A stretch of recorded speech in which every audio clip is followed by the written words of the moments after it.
now we can see absolutely new situation in a wide understanding East.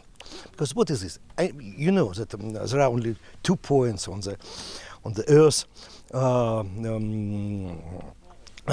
which don't have East or West, North Pole or South Pole, all directions, South or North. Rest part of the world, in each point has East and West. It's very complicated to explain what is West. But we are thinking that contemporary East is huge space, huge territory between, if you like, Atlantic Ocean and Pacific Oceans. Because these 2 oceans is very important. Maybe we should speak only about Asia, from West Asia to East Asia. 30-40 years ago, so-called G7, in 1993, had produced approximately 73% of GDP, of all GDP. Now near 40. Yes, but a country like China, India, Indonesia, Philippines, Russia, and a lot of countries, Pakistan, Iran, Iraq. Now, situation in these countries much better than many years ago. We can see real economical growth.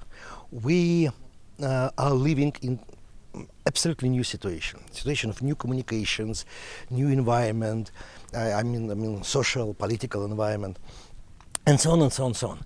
And we should think about this huge territory, about identity of people who are living in these countries.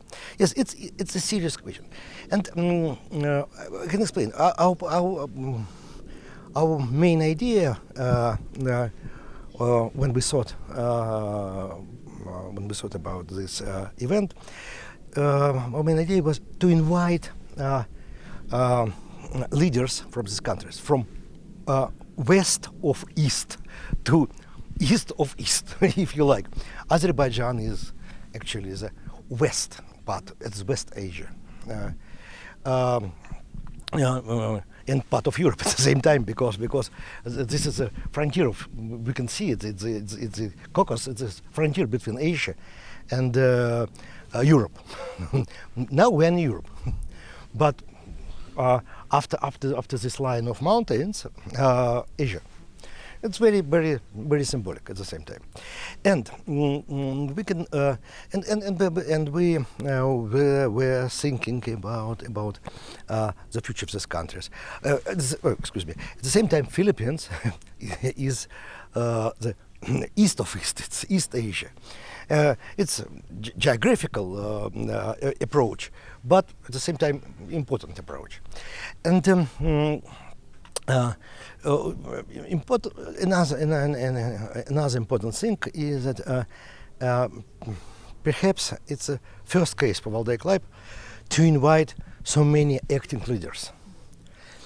Acting politicians have participated in our conferences, but so many leaders, so important leaders, so strong leaders, and so bright leaders. Of course, it's first time for us.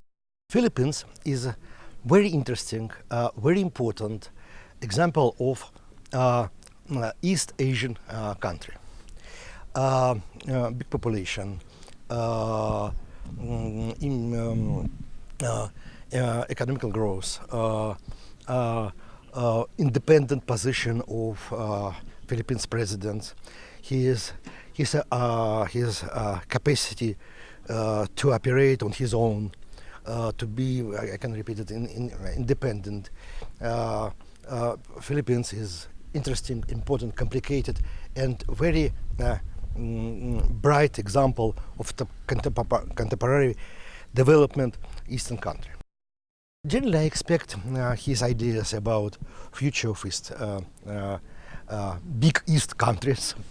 I think it will be interesting to understand his to learn his understanding way of cooperation in this huge region, how we can build a model of cooperation, of communication, and so how we should think about future world. How will we build it? What should we do? It's the most important questions, because there are a lot of challenges. I mean, technology, we need to think about technologies and the change of technology, because it's extremely important for the contemporary world. We should think about global regulation, because our common interdependence is growing, is increasing, and it's a very important thing for us. But of course, generally we see and feel the lack of global regulation. We need to find way how we can do it to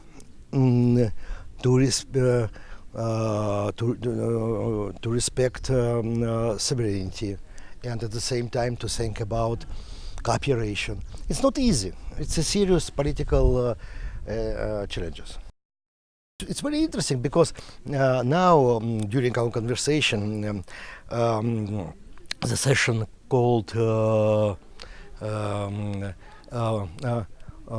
radical religious extremism, something else, is continuing. It's a very important point for us because we understand there is a threat of terrorism, there is a threat of radicalism, and we should find out a way how we can manage it. And it's interesting conference because we try to speak about most important problems, common problems for Big East, if you like. Valdai Discussion Club was established in 16 or 17 years ago. This is a Russian think tank. It's international intellectual community. Our main idea to discuss most important world problems, to participate in most important dialogues, discussions about key problems, key issues of contemporary world. It's a typical Russian, typical think tank,